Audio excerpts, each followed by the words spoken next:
tayo kay ano. Sir Jobber. Good morning po.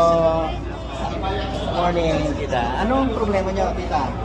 Sakit yung lower back pain ko. Ngayon, masakit pa? Medyo Konti na lang. Sige. Pero sobrang kirot po kasi. Sobrang kirot. So, may natira pang konti. May natira po. Habang nandito ka, observe mo, bago ka umuwi, pag meron pa, adjust ulit natin. Ano? Pero si Sir Denver po ito. Ano ginagawa mo, Sir Denver, para sa niya? Masakit po yung paa niya. Alam niyo po sino nag-refer sa akin? Sino po? Si Ate Elvie Gomez. Elvie Gomez, sino yun? Elvira Gomez. Baka kamag-anak ko. Okay. Kasi pamangkin ko po. Taga saan? Pamangkin ko po siya. Taga saan siya? Taga Iloilo po. Taga Iloilo. Pero sinend niya po sa akin. Sige. Pumunta daw kasi po dapat i-MRI ako, ayaw ko. Okay.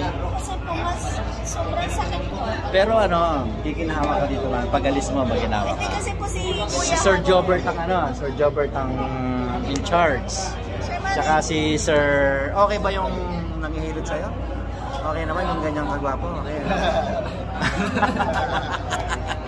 Mukha bang makihilot? Alam ko nga ikaw mag-iilot sa akin. Marami kami. Kaya nga.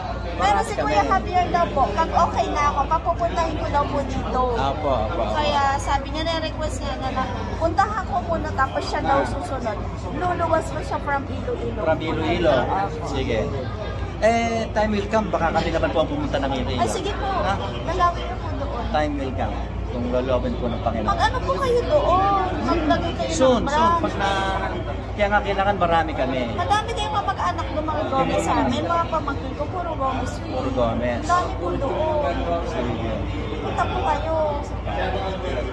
Tsaka masarap yung ginagamot. Tapos ang nagagamot. Gwapo, ano? Oo. Silang dalawa ni Sir Jobber. Ayos. Sige, salamat po sa Diyos, ha? Salamat sa Diyos. Kasi asawa ko din kanina, pinasabay ko na din.